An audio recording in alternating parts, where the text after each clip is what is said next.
కృపగల మా తండ్రి, మీ పరిశుద్ధ నామానికి వందనాలు. గడిచిన కాలమంతా నీ కృపాక్షేమముల చేత మమ్మల్ని, మా కుటుంబాలను, మా ఉద్యోగాలను తండ్రి కాచి కాపాడి తండ్రి, మరలా తండ్రి మీ సన్నిధిని మాకు అనుగ్రహించి మా బ్రతుకులను వెలిగించడానికి తండ్రి మీ వాక్కుల ముందు మమ్మల్ని సిద్ధపరిచిన విధానానికి వందనాలు. కేవలం వీరువారి మాత్రగా ఉండి మమ్మల్ని మేము మోసపుచ్చుకునకుండా విన్న మాటంలోని ఆంతర్యాన్ని మీరు కోరుకుంటున్నటువంటి మా బ్రతుకులో మార్పును మేము తండ్రి అనువదించుకొని మీ నామాన్ని మహిమపరిచే దిశగా మా భక్తిని ముందుకు కొనసాగించుకున్నట్లు వినబడుతున్న ప్రతి మాటను తండ్రి హృదయాంతరంగంలో నాటవలసిందిగా వేడుకుంటూ దీనులను అల్పుడనైన నేను తండ్రి జ్ఞాపకం చేసుకొని మీ ఆత్మ సాయం చేత బలపరిచి ముందుకు నడిపించవలసిందిగా వేడుకుంటూ క్రీస్తునామని ప్రార్థన వేడుకుంటాం మా పరమ తండ్రి. ఆమేన్. ప్రియులారా, మనిషికి ప్రకృతితో బంధం తెగిపోయిందా అని మనం గతవారం మాట్లాడుకున్నాం. ఉందా? తెగిపోయిందా? తెగిపోయింది. కనుక ఈ సమస్యలన్నీ మరి ఎవరు దీన్ని గుర్తించడం లేనప్పటికీ ప్రియులారా, దేవుని కృపను బట్టి కన్న తండ్రి మనల్ని ప్రేమించి కొన్ని వందల సంవత్సరాల క్రితమే ప్రతి మాటను రాయించాడు. మనం చదివాం కదా, ఆహారము కాని దాని కొరకు నీవేళ సంతృష్టి కలిగజేయని దాని యందు నీ కష్టార్జితాన్ని ఎలా అంటే దాని అర్థం ఏంటి? నువ్వు కొనేదేదో అది నీ శరీరానికి సంతృష్టికి ఇస్తుందా, రోగానికి ఇస్తుందా తెలుసుకొని కొనరా అబ్బాయి అన్నాడు దేవుడు. ఎంత ప్రేమ అండి మన పైన కదా. మనం ఏది పడుతుంది కొంటున్నాం.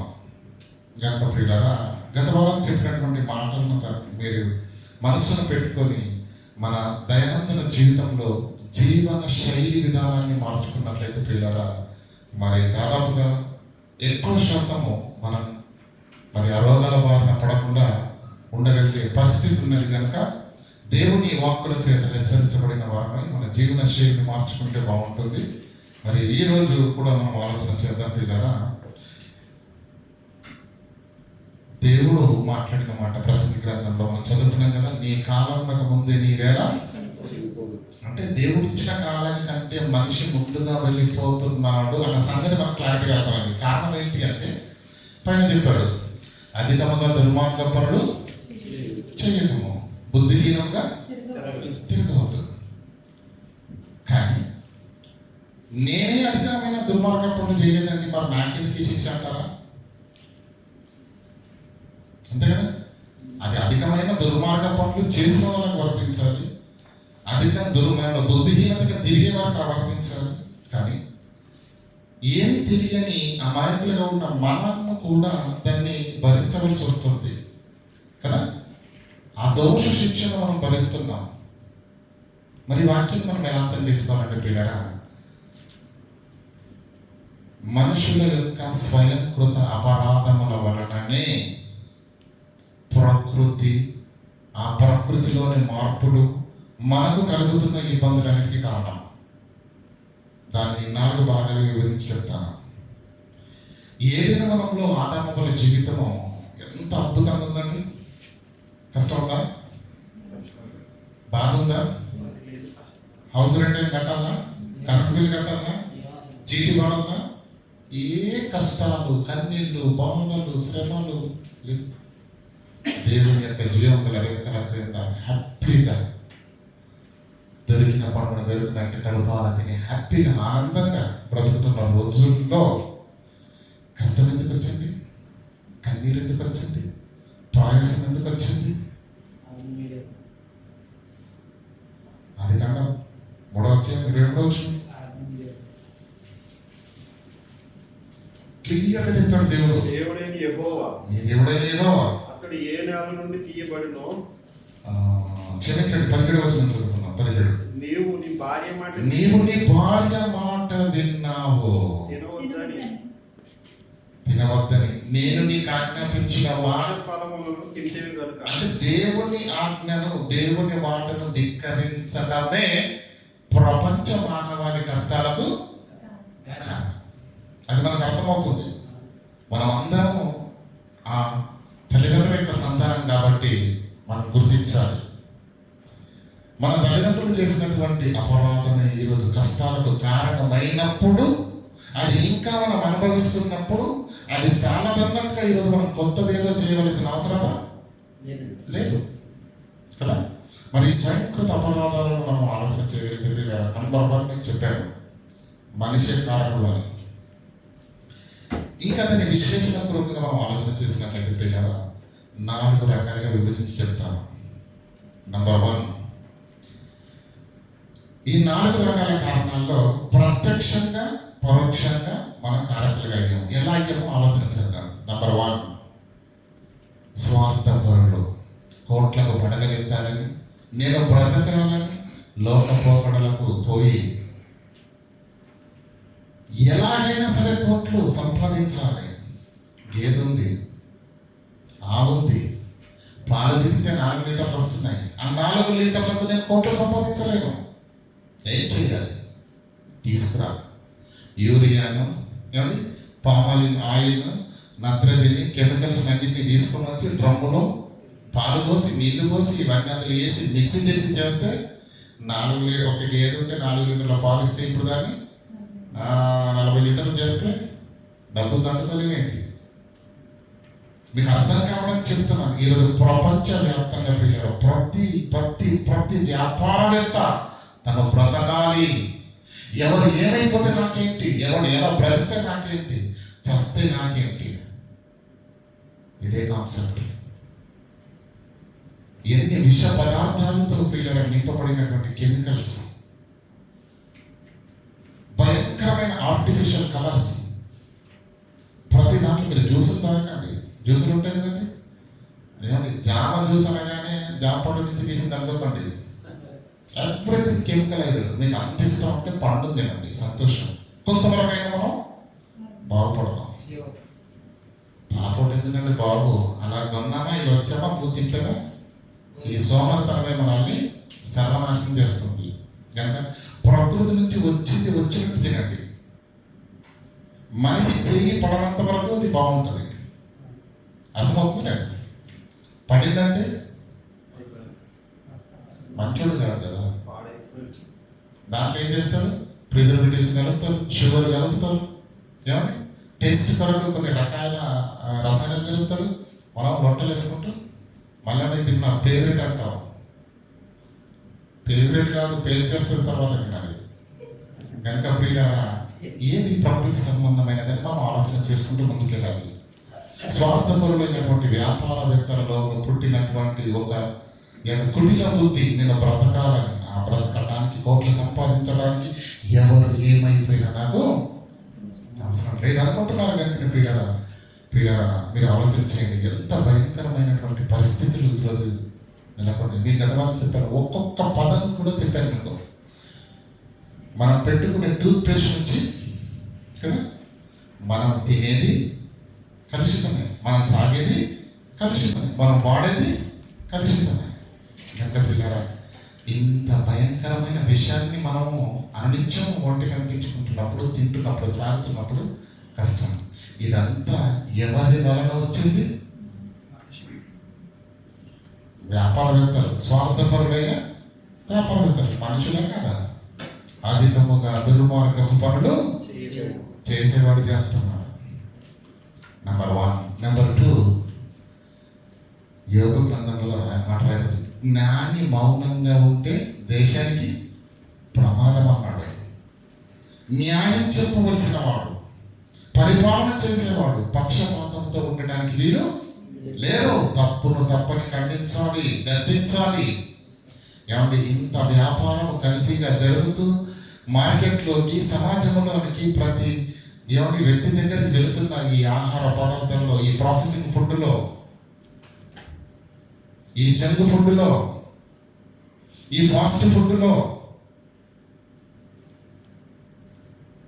నేచర్కు సంబంధించినది ఏది లేదని, ప్రతిదీ కెమికల్కి సంబంధించినది ఉన్నదని, అది తింటే ప్రజలకు క్షేమము కాదని మరణిస్తారన్న సంగతి, కొత్త రోగాలు వస్తాయన్న సంగతి, ప్రజల యొక్క జీవిత విధానమే సర్వనాశనం అయిపోతుందన్న సంగతి ప్రభుత్వానికి తెలుసా తెలియదా?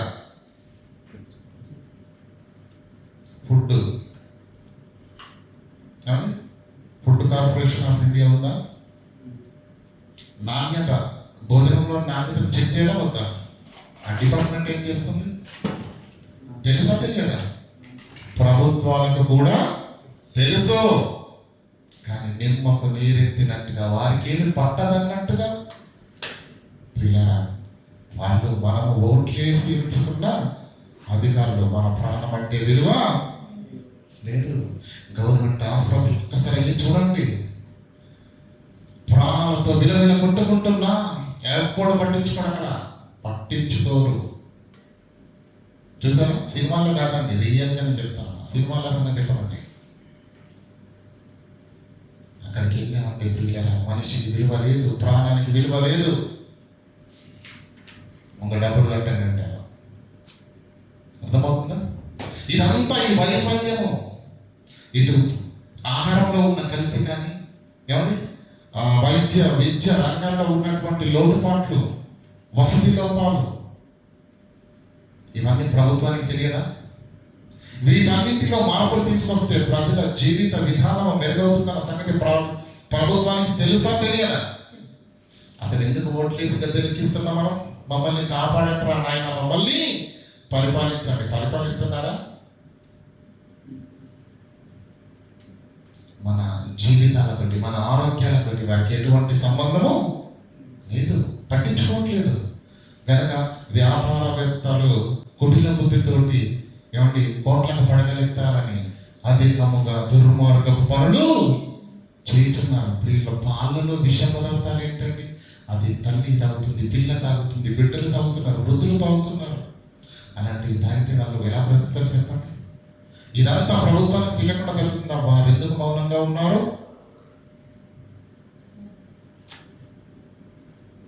బల్ల కింద నుంచి చేయబడితే చాలు, ఇంకెవడైపోతే నాకేంటి?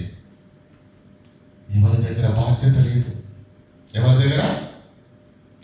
ప్రభుత్వ అధికారులే ప్రియులారా. ఒక జ్ఞాని మౌనంగా ఉంటే దేశానికి ఎంత ప్రమాదమో. ఒక అధికారి, నాయకుడు తన యొక్క విధిని నిర్వహించకపోవటము, అవినీతికి పాల్పడుతున్నాడు, పరోక్షంగా యాక్సెప్ట్ చేస్తున్నాడు కదా. అది మా ప్రజల యొక్క ప్రాణాలతోటి చెలగాటపడుతుంది. ఈరోజు గత నెలలో మన ఇండియా ప్రాంతం నుండి మామిడి పళ్ళు జపాన్కి వెళ్ళాయి. దిగుమతి చేస్తారు కదా ఏమండి. మరి మామిడి పళ్ళలో మన తెలుగు రాష్ట్రాలు మంచి స్థానంలో ఉన్నాయి, తెలుసు కదమ్మా. బంగినపల్లి, సువర్ణరేఖ, రసాలు, నీలాలు ఎన్నో ఉన్నాయి కదా మనకు. జపాన్కి వెళ్ళిన తర్వాత ఆ పోర్టు వాళ్ళు, ఎందుకంటే షిప్లో వెళ్తాయి కదా, అక్కడి గవర్నమెంట్ చెక్ చేసి సీల్ చేసి రిజెక్ట్ చేసి ఇండియాకు తిరిగి పంపించేసింది. ఇండియా నుంచి ఎక్స్పోర్ట్ చేసిన మాల్ను ఎందుకు తిరిగి పంపించిందో తెలుసా? అక్కడ ఉన్నటువంటి వారందరూ దాన్ని పరిశీలన చేసి ఇందులో భయంకరమైన కెమికల్స్ పర్సెంటేజ్ ఎక్కువగా ఉన్నది కనుక మా దేశ ప్రజల ఆరోగ్యమే మాకు ముఖ్యం. నీ వాణిజ్య సంబంధాలతో మాకు పని లేదు, నాణ్యమైనది పంపు. మా పరీక్షల్లో టెస్టుల్లో పాస్ అయితే ఖచ్చితంగా మేము తీసుకుంటాం, కానీ మా ప్రజల ప్రాణాలను తాకట్టు పెట్టి ఇవి మేము తీసుకోలేమని చెప్పేసి ఏమండి ఓడరేవు ద్వారా వెళ్ళినటువంటి కంటైనర్స్ మొత్తం తిరిగి వచ్చేసాయి.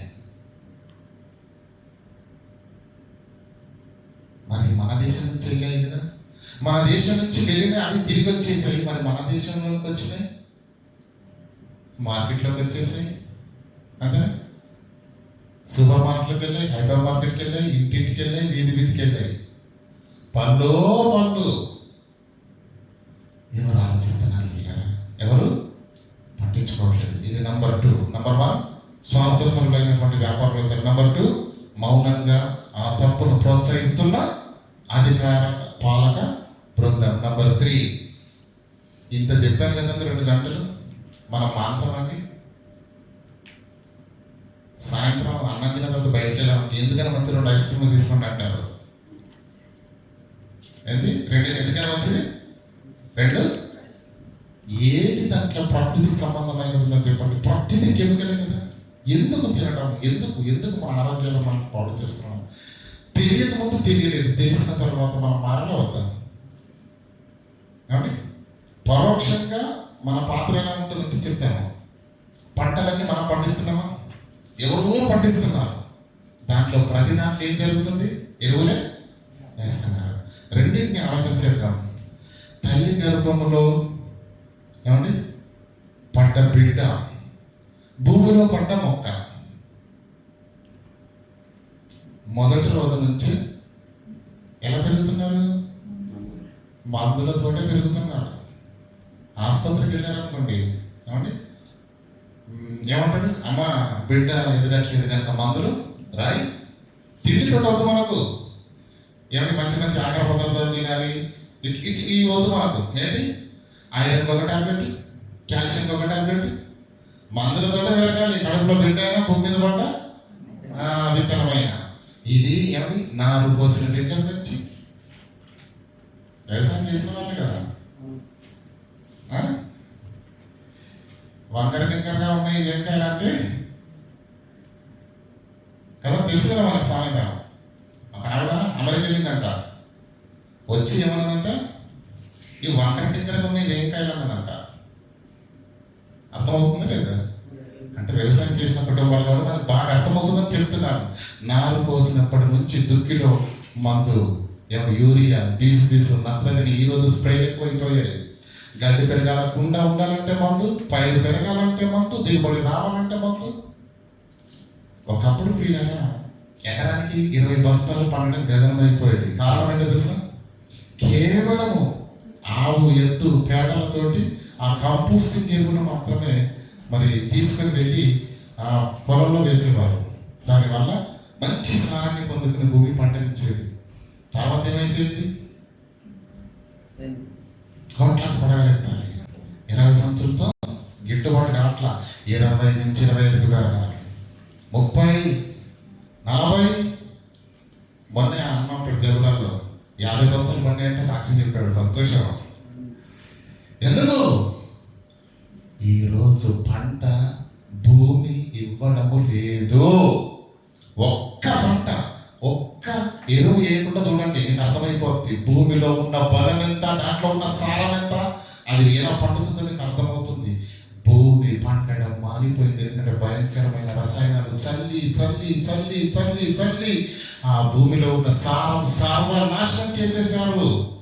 ఈరోజు భూమిలో సారము లేదు, బలము లేదు. కారణం స్వార్థం. కోట్లకు పడగలెత్తాలన్నది వ్యాపారవేత్తలదైతే మనం తక్కువ తిన్నామేంటి? చల్లండ్ర 2 బస్తాలు ఇంకా 60 బండాలి.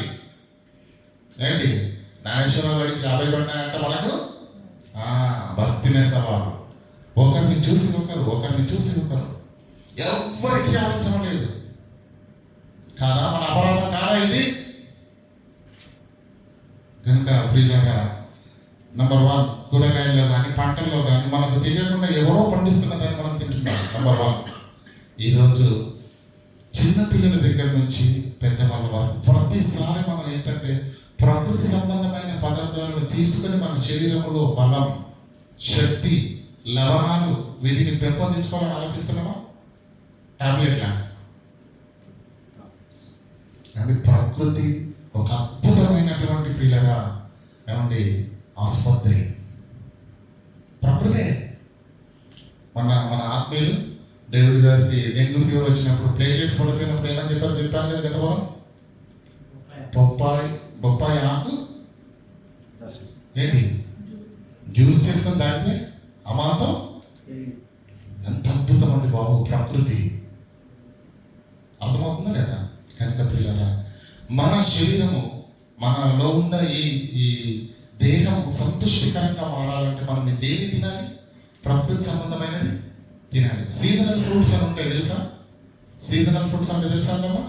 ఎండాకాలంలో కొన్ని పళ్ళు వస్తాయి, వర్షాకాలంలో కొన్ని పళ్ళు దొరుకుతాయి, కొన్ని పళ్ళు వేసవికాలంలో. ఇది ఎవరు డిజైన్ చేశారు? వర్షాకాలంలో ఈ పళ్ళు రావాలని, అవి నువ్వు తినాలని, అది నీ శరీరానికి అవసరమని పరమ తండ్రి నిర్ణయించాడు. వేసవికాలంలో ఈ పళ్ళు రావాలని, నీ శరీరానికి అది అవసరమని, దాని ద్వారా లోపల జరిగే రసాయన చర్య వలన నీ శరీరము రీప్రొడక్టివ్ కావాలని దేవుడు నిర్ణయించాడు. ఇడికే పోయే కాలం వచ్చింది. ఎండాకాలంలో రావాల్సిన పనులు ఈరోజు 365 రోజులు 6 అందుబాటులో ఉన్నాయి. అంటే టెక్నాలజీ పెరిగిందని మీరు అనుకుంటున్నారు. ఎవరు పిచ్చోడా? ఏ పండు ఏ కాలంలో తింటే నీ శరీరం ఆరోగ్యంగా ఉంటుందో అది దైవ నిర్ణయం. దేవుడు నిర్మించిన సృష్టి నిర్మాణ క్రమము. ఆది కాండంలో ఏం రాయబడింది తెలుసా? చూడండి ఒకసారి ఆ మాట చూసుకుందాం. ఆది కాండము 1వ అధ్యాయం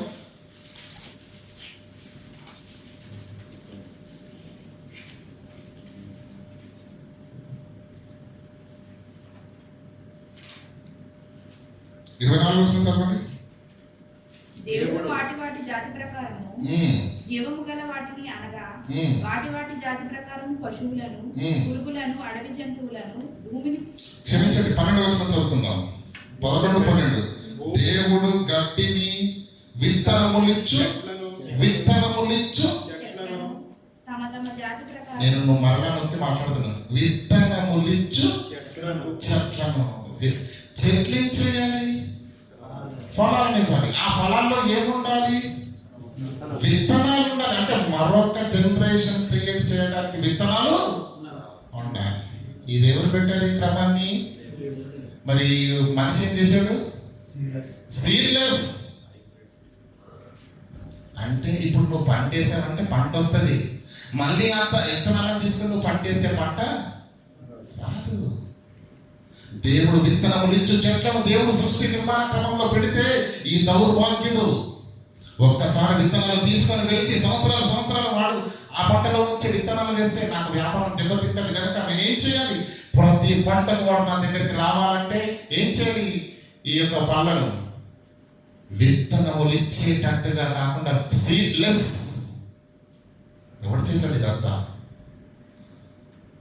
అందమైన దేవుడు చేసిన ఈ ప్రకృతిని క్రమాన్ని మార్చేసి అడవిగా మార్చింది ఎవరు చెప్పండి? మనిషి కదా.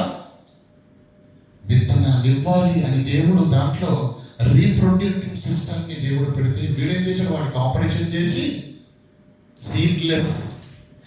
ఒక్కసారి ఇప్పుడు వేసుకెళ్ళామా పంట పండుద్ది. మళ్ళీ దాన్ని వేసి విత్తనాలుగా ఉపయోగిస్తారంటే పంట పండదు.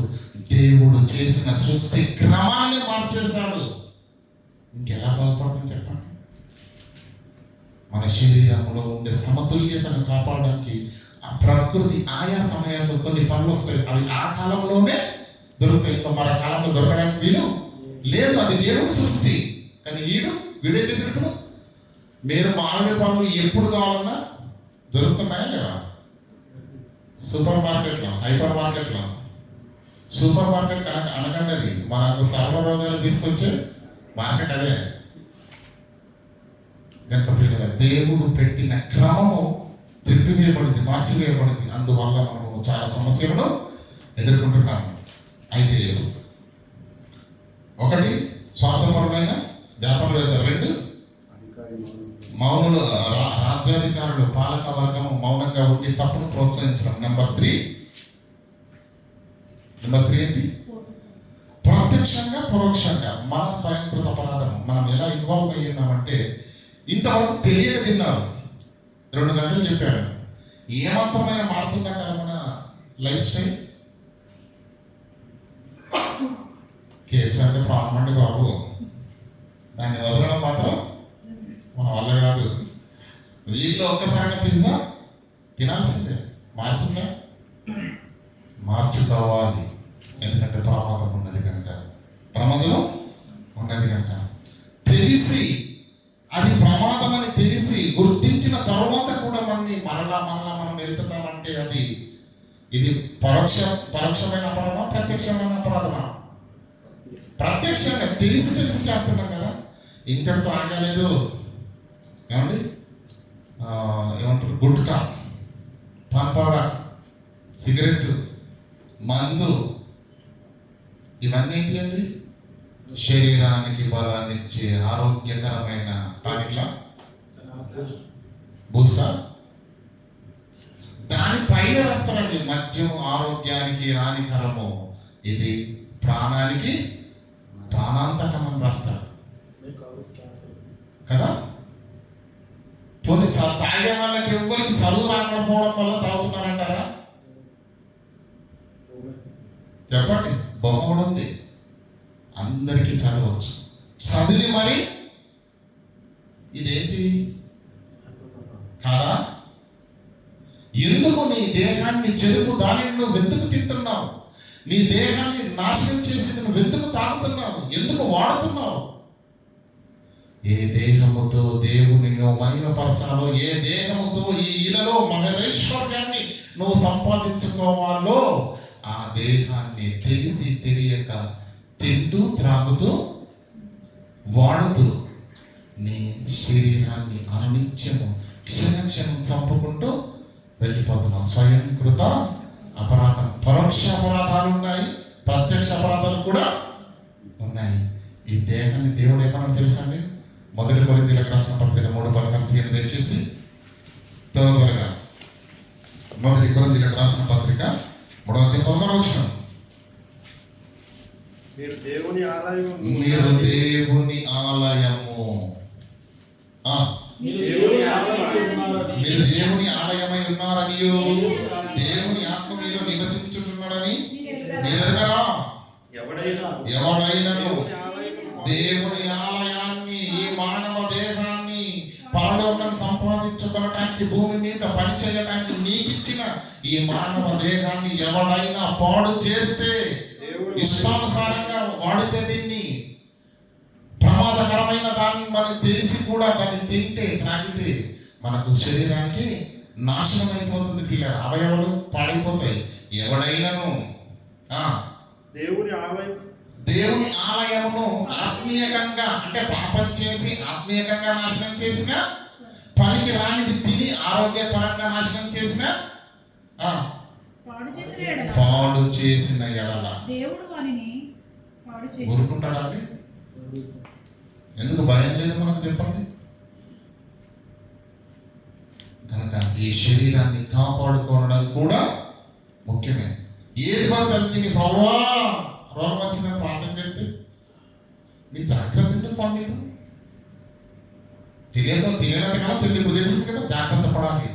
చాలా ఏమంటే వివేచనతో ఉండాలి పిల్లరా కాపాడుకోవడానికి. కనుక పిల్లరా చూడండి, ప్రసంగి గ్రంథము 9వ అధ్యాయము 10వ వచనం చదువుకుందాం. ముందుగా క్షమించండి, ప్రసంగి 12 మొదటి వచనం చదువుకుందాం. ఎందుకంటే ఈ జ్ఞానము ప్రియులారా మనకి ఈ రోజు తెలిసింది, కానీ కొన్ని వందల సంవత్సరాల క్రితం దేవుడు రాశాడు. చూడండి, దుర్దినములు రాకముందే. అంటే దుర్దినాలు వస్తాయా? దుర్దినములు రాకముందే వీటి యందు నాకు సంతోషము లేదని దినములు నీవు చెప్పు సంవత్సరములు ఎలా వస్తాయి? అయింది కానిది తిని తిని తిని శరీరంలో ఉన్న అవయవాలను సర్వనాశనం చేసుకొని సావలేక బ్రతకలేక దిక్కుమంటూ మూలుగులు నిట్టూర్పులు విడుస్తూ చాలా మంది మాట్లాడతారని పిల్లలు బాగా అవస్తుంది అనుకోండి, శరీరంలో అనారోగ్యంతో రోగాలు అయిపోయాయి అనుకోండి. ఎంతో మంది ఆసుపత్రిలో ఏమండి నర్సులను కూడా రిక్వెస్ట్ చేశారు, అమ్మ దయచేసి నాకు ఏదైనా ఇంజెక్షన్ ఇచ్చి చంపేయండి. కారణం ఆరోగ్యం లేదు, నెమ్మది లేదు, ప్రశాంతత లేదు. ఆ రోగాలు, ఆ నొప్పులు భయంకరంగా బాధిస్తున్నాయి. కనుక ఇక నేను ఉండి చేసేదేమీ లేదు, వెళ్ళిపోవాలనుకుంటున్నాడు. కానీ ఆ స్థితిలోకి ఎందుకు వెళ్ళాడు? ఆ పరిస్థితి ఎందుకు నెలకొన్నది? దుర్దినములు రాకముందే, వీటి యందు సంతోషం లేదని చెప్పు సంవత్సరంలో నీకు రాకముందే, తేజస్సునకు సూర్యచంద్ర నక్షత్రములు చీకటి కమ్మక ముందే, వాన వెలిసిన తర్వాత మేఘములు మరలా రాకముందే, బాల్య దినములందే నీ సృష్టికర్తను స్మరణకు తెచ్చుకో, అది నీకు క్షేమం. 11వ వచనం, ఇదంతా విన్న తర్వాత భూమి మీద ప్రియుల ప్రసంగి గ్రంథం మనకు తెలుసు కదా, వ్యర్థం వ్యర్థం వ్యర్థం వ్యర్థం వ్యర్థం అని రాశాడు. ఈ వ్యర్థమైన జీవితం ఏమండి ఏ విధంగా కూడా మనకు పనికిరాదు. కేవలం ఒకే ఒక్కటి ఏంటో చెప్తున్నాడు చూడండి, ఇదంతా వినిన తర్వాత తేలిన ఫలితార్థం ఇదే. కొత్త ప్రయోగాలు చేయకండి. దేవుని యందు మనకున్న జీవితం తక్కువ, ఆల్రెడీ 50% అయిపోయింది. ఈ ఉన్న 50%లో అతి తెలివి వద్దు. ఎందుకంటే జీవితాన్ని సంపూర్ణంగా అనుభవించి చెప్పిన మహా అనుభవజ్ఞానం చెప్తున్నాడు ఇక్కడ. ఏమని? ఇదంతా వినిన తర్వాత తీరిన ఫలితార్థం ఇదే. సూర్యుని ముందు కుప్పిగంత వేసినట్టుగా ఎక్స్ట్రా ఏం చేయకు, దేవుని వాక్యానికి తలదించి దేవుని యందు భయభక్తులు కలిగి ఆయన కట్టడలను అనుసరించితివా. ఈ చిన్న జీవిత కాలాన్ని దేవుని కొరకు పెట్టగలిగితే నడుచుచుండవలను. మానవ కోటికి ఇది ఏ విధి. చిన్న జీవితకాలం, టైం లేదు, ప్రమాదం పొంచి ఉంది. నువ్వు మేలుకున్నా నేను నువ్వు కాపాడుకోవడం చాలా కష్టం. మరి ఏం చేయాలి? దేవుని భయభక్తులు కలిగి ఉండి ఆయన కట్టడలను అనుసరించవలను. ప్రసంగి 9:10. చేయుటకు నీకు నీ చేతికి వచ్చిన ఏ పని అయినా శక్తి లోపము లేకుండా చెయ్యము. ఎప్పుడు? ఎక్కడ? నీ చేతికి వచ్చిన ఏ పని అయినా శక్తి లోపము లేకుండా చెయ్యి. ఇక్కడే, భూమి మీదనే. తర్వాత వద్దండి, వద్దు. ఎందుకంటే రేపు ఉంటావో ఉండవో తెలియదు కనుక నీ చేతికి వచ్చిన ఏ పని అయినా సరే దేవుని పని నీ శక్తి లోపము లేకుండా చెయ్యి. దేవుడు నీకు ఇస్తున్న మహా అవకాశం, నిత్య జీవాన్ని సంపాదించుకునే మహా సౌలభ్యం. ఈ మట్టి దేహంతో చేసే పనికి నువ్వు పొందబోయే మహదైశ్వర్యము, నిత్య జీవం నీ చేతికి వచ్చిన పనిని నీవు శక్తి లోపం లేకుండా చెయ్యడంలోనే ఉంది.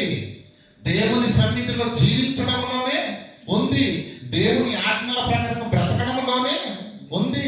దేవుని ఆజ్ఞలను తుదముట్టించడంలోనే ఉంది. దాన్ని పక్కన పెట్టకు.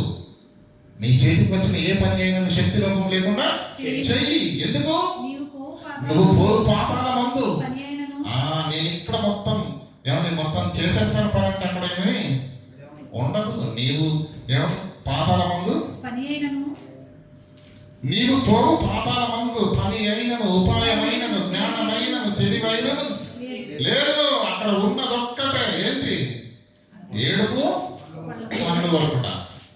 ఎందుకంటే ఆ వేదన ఎంత భయంకరంగా ఉంటుంది. తప్పించుకోవాల్సిన సమయం ఇది. ఏమండి? క్రిందనున్న పాతాళమును తప్పించుకునే వలనని సామెతలు 15:24. బుద్ధిమంతుడు ఏం చేస్తాడు? పరమునకు పోవు. ఎప్పుడు? వృద్ధాప్యంలో చూద్దాంలేండి. అప్పటికి ఇప్పుడు చాలా పనులు ఉన్నాయి అంతేనా? ఎప్పుడు? క్రిందనున్న పాతాళమును తప్పించుకున్న వలనని బుద్ధిమంతుడు పరమునకు పోయే జీవ మార్గాన్ని నడుచుకొనును. ఈ జీవితము ఇప్పుడే ఇక్కడే మట్టి దేహంతో పొందుకునే ఆ మహదైశ్వర్యాన్ని మనం సంపాదించుకోవాలి. 2 కొరింథీయులకు రాసిన పత్రిక 5:10. 2 కొరింథీయులకు రాసిన పత్రిక 5:10.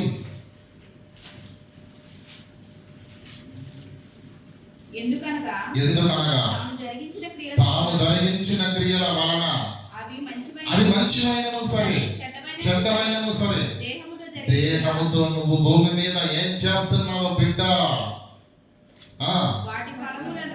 వాటి ఫలము నీ దేహమును దుర్నీతికి సాధనములుగా పాపానికి అప్పగించావా, ఆ ఫలం నువ్వు పొందుకుంటావు. లేదు, మృతులలో నుండి సజీవులం అనుకొని మిమ్మల్ని మీరే దేవునికి సమర్పించుకొని మీ అవయములను నీతికి సాధనాలుగా వాడుకుంటురా. అప్పుడు దాని ఫలితము నిత్య జీవాన్ని మనం పొందుకుంటాం. మళ్ళా చదవండి అన్నమాట. ఎందుకనగా తాను జరిగించిన క్రియల చొప్పున అవి మంచివైన సరే చెడ్డవైన సరే దేహముతో జరిగించిన వాటి ప్రతి వాడు పొందినట్లు మనమందరము క్రీస్తు న్యాయపీఠము ఎదుట ప్రత్యక్షం కావాలి. అక్కడ లంచం పెట్టి మారుస్తానంటే కుదరదు. దొంగతనం చేస్తాడు, కానిస్టేబుల్ పంపిస్తాడు కింద నుంచి, వాడు చేయలేదని చెప్పి విడిచిపెడతాడు. భూమి మీద ఉన్నటువంటి న్యాయ శాస్త్రాలలో నీ పలుకుబడిని డబ్బును ఉపయోగించి నువ్వు న్యాయాన్ని తారుమారు చేయగలవేమో కానీ సర్వోన్నతుని దేవుని సింహాసనం ఎదుట నీవు నిలబడితే నీవు దేహంతో జరిగించిన వాటిని దేవుడు విమర్శించబోతున్నప్పుడు నీవు తీర్పు పొందుతావా, కృపను పొందుకుంటావో అది నీకే విడిచిపెడుతున్నాను. ఎవరిని బలవంతం చేయలేము. పట్టి పంగనామం పెడితే గోడ సాటికి తుడిసేసుకున్నాడంట. అర్థమవుతుందా? ఎందుకంటే ఒక స్వభావం ఉంటుంది, మూర్ఖత్వం. దేవునికి మెడలు వంచరు, ఎందుకంటే వాడి పుర్రలో మెదులుతున్నటువంటి పురుగు లాంటిది. కనుక ప్రియులారా, దేవుని వాక్యానికి మెడలు వంచుదాం, తలదించుదాము. దేవుని వాక్యాన్ని మించినది ఏది లేదు ప్రియులారా. ప్రకటన గ్రంథం 14:3 ముగిస్తారు. 3 నిమిషాలలో. ప్రకటన గ్రంథం 14:13. వారు సింహాసనం ఎదుటను. ప్రియులారా, మనము చనిపోయిన తర్వాత ప్రియులారా, మన వెంట ఏమొస్తాయండి? ఏమొస్తాయి చెప్పండి? భౌతికంగా ఏమొస్తాయి చెప్పండి? ₹1,00,00,000 ఇల్లు కట్టామనుకోండి, చెప్తున్నా, 100 కాసుల బంగారం సంపాదించాం, బాగానే ఉంది. 20 ఎకరాల భూమిని సంపాదించాం, ఓ సూపరు. చనిపోగానే పెట్టెలు ఏమైనా వస్తాయా ఏంటి? ఏమండి, మొక్కుకున్న మొక్కు పరకన కూడా ఏం చేస్తారు? రాకపోతే కట్ చేసేస్తారు, లాగేసేస్తారు. కొంచెం మనం సంపాదించింది ఏది మనతో రాదు. మీ ఎంట వచ్చేది ఏంటో తెలుసా? చదవండి ఇక్కడ. వారు సింహాసనం ఎదుట, ఆ 4 జీవుల ఎదుట, పెద్దల ఎదుట ఒక కీర్తన పాడుచున్నారు. భూలోకములో నుంచి 144,000 మంది తప్ప మరి ఎవరును ఆ కీర్తన నేర్చుకొని జాలరు. వీరు స్త్రీ సాంగత్యమున అపవిత్రులు కానివారు. 13వ వచనం చదవండమ్మా. ఇప్పటి నుంచి ప్రభువు నందు మృతులొందిన మృతులు ధన్యులని వాయమని పరలోకమందు స్వరము చెప్పగా వింటిని. నిజమే, వారు తమ ప్రయాసములు మాని విశ్రాంతి పొందుదురు. కారణం వారి క్రియలు వారి వెంట పోచున్నవి. డబ్బు రాదా? భూములు రావా? ఆస్తి రాదా? నీ వెంట వచ్చేది ఏంటో తెలుసా? నువ్వు చేసిన క్రియలు, నువ్వు దేహంతో జరిగించిన వాటి క్రియలు ఏవైతే ఉన్నావో దాని ఫలితమే నిన్ను నిత్య జీవంలోకి నడిపించాలని, నిత్య శిక్షలోకి నడిపించాలని నిర్ణయిస్తున్నది. కనుక ప్రమాదం ఉన్నది. ఆహారం వలన, కల్తీ వలన ఈ ప్రకృతిలో బ్రతికి బట్ట కట్టే పరిస్థితే లేదు. పోనీ తప్పించుకునే స్థితి ఏమైనా ఉందా? జాగ్రత్త పడితే కొంతవరకు రిస్క్ తగ్గుతుంది అంతే. మరణం ఏ విధంగానైనా వస్తుంది. అంటే నువ్వు ఏం చేసినా ఈ భూమి మీద నిన్ను నువ్వు కాపాడుకోలేవు. అయితే నీకు ఒక శుభవార్త ఏంటో తెలుసా? ప్రభువైన యేసుక్రీస్తునందు కృపావరం నీకేంటి? నిత్య జీవం. అది పొందాలంటే ఈ భౌతిక దేహముతో పాపాలు చేసి ఏమండి అలసిపోయిన ఈ దేహంతో దేవుని యొక్క కుమారుని రక్తము చేత పవిత్రపరచబడిన ఈ మట్టి దేహముతో దేవుడు అంటున్నాడు, నాయన ఈ మట్టి దేహంతో నువ్వు చేసే పనికి మహేశ్వర్యాన్ని నేను ఇవ్వబోతున్నాను, పరలోకాన్ని ఇవ్వబోతున్నాను. అయితే ఈ దేహాన్ని దేవునికి ఇవ్వగలవా? ఈ దేహంతో దేవుని పని చేయగలవా? నిన్ను నీవే దేవునికి సమర్పించుకొని దేవుని నామ మహిమార్థంగా అనేక ఆత్మల రక్షణ కొరకు నువ్వు నడుం కట్టి నిలబడగలవా? ఇన్ని చెప్పినా నిమ్మకు నీరెత్తినట్టు నాకేం పట్టనడా, ఇది నాకు కాదు అన్నట్టుగా ఉంటావా? ప్రియులారా, ప్రమాదం ఎంత భయంకరమైన స్థితిలో ఉంది, ఎలా పొంచుకొస్తుందో మీరు చూడండి. మన సేవకుడు దానియేలయ్య గారు, తెలుగు క్రిస్టియన్ అసెంబ్లీ చర్చి మరి సేవకులు 26వ తారీఖున రాత్రి పడుకున్నట్టుగానే నిద్రలో కన్ను మూసారు. చాలా సీనియర్ ఆయన. ఎవ్వరు కూడా బ్రతికి బట్ట కట్టే పరిస్థితి. ఎవరిని భయపెట్టవలసిన అవసరం నాకు. భవిష్యత్తు దేవుని వాక్యాన్ని బట్టి బోధిస్తున్నారు. మనసారా దేవుని వాక్యాన్ని స్వీకరించండి. మనలో ఏదైతే మనం మార్చుకుంటే బ్రతుకుతామో ఆలోచించండి. దేవుని నామాన్ని భయపరిచే విధంగా మనం అందరం ఉండాలని చివరిగా ఒక్క మాట చూసుకొని మనం నేర్చుకుందాం. యోహాను సువార్త 9:4. యోహాను సువార్త 9:4. యేసు అది విని ఏమంటే మనకు తెలుగులో సామెతలకు చాలా ఇష్టం కదా, దీపం ఉండగానే ఇల్లు అంటారా? దాని అర్థం ఏంటి? చదవండి. పగలున్నంత వరకు అంటే నీ లోపల ఊపిరున్నంత వరకు, ప్రాణం ఉన్నంత వరకు, ఆరోగ్యం బాగున్నంత వరకే, పగలున్నంత వరకే నన్ను పంపిన వాణ్ణి క్రియలు చేయవలను కదా. రాత్రి వచ్చుచున్నది, అప్పుడు చీకటి ఉంటుంది, ఇంకే పనులు చేయడం. రాత్రి పగలను ఉదాహరణగా తీసుకొని చెప్పాడు. మన జీవితాల్లో ఈరోజు బలం ఉన్నది, ఆరోగ్యం ఉన్నది కదా, ఆదాయం ఉన్నది. దేవుని కొరకు ఏం చేస్తావు చెయ్యి. మట్టి దేహంతో చేసే పనుల వల్ల నేను మహదైశ్వర్యాన్ని దేవుడు ఇవ్వబోతున్నాడు. నిత్య జీవాన్ని అనుగ్రహించునన్నది దేవుడే మనకు చేసిన వాగ్దానం కదా. మొదటి యోహాను పత్రిక 2:25 ఉంటుంది. కనుక ప్రమాదం ఉన్నది, బ్రతకలేని పరిస్థితి ఉన్నది. ఆదాము అవ్వలు దేవుని మాటను విని తప్పు చేశారు. ఇశ్రాయేళ్ల యుద్ధకు దేవుడు ఎన్నోసార్లు ప్రవక్తలను పంపించే వాళ్ళు కూడా దేవుని మాటను తృణీకరించి తప్పు చేశారు. కోడి తన పిల్లలను కాపాడుకున్నట్లు ఎన్నోసార్లు నా రెక్కల కిందికి నేను చేర్చుకోవాలని అనుకున్నాను, కానీ వారు రానుండలేరు. ఈరోజు మనం కూడా ఎన్నిసార్లు దేవుని వాక్యం ఇంత స్పష్టంగా హృదయాలను గద్దించిన వినేవారెవరు? మారేవారెవరు? మార్చుకునేవారెవరు?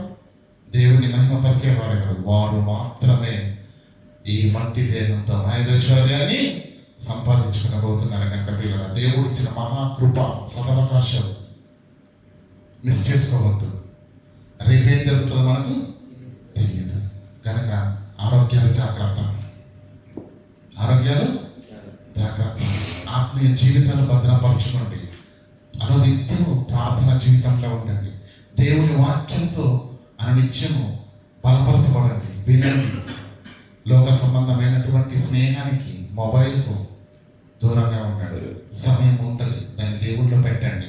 మీ ఆత్మీయ జీవితాలను ఈ మట్టి దేహంతో మనం మహదైశ్వర్యాన్ని పొందుకునే మహావాక్యాన్ని మిస్ చేసుకోవడానికి వీలు లేదు. అంతటి స్థితి, ధన్యత దేవుడు మనందరి జీవితాల్లో దయచేసి దేవుని నామ మహిమార్థంగా మన బ్రతుకులు ఆశీర్వాదకరంగా, కుటుంబాలకు దీవెనకరంగా మారినట్లు మనమందరం ఉన్నతమైన ఆలోచనలతోటి దేవుని యొక్క ఈ సభాస్థానాన్ని విడిచి ఆయన కృప పొందుదుము కాక ప్రార్థన చేసుకుంటాను. కనికరంగల దేవ, కృపగల మా తండ్రి, మీ పాదాలకు వందనాలు. విన్న మాటలు మీ పిల్లలు విడిచిపెట్టి వారంగా కాకుండా విన్న మాటల్లోని ఆంతర్యాన్ని గ్రహించి మా బ్రతుకుల్లో మీ చిత్తాన్ని నెరవేర్చే పిల్లలుగా ఉంటున్నట్లు కృపచేత మమ్మల్ని బలపరచవలసిందిగా వేడుకుంటూ క్రీస్తునామని ప్రార్థనను వేడుకుంటాం మా పరమ తండ్రి. ఆమేన్.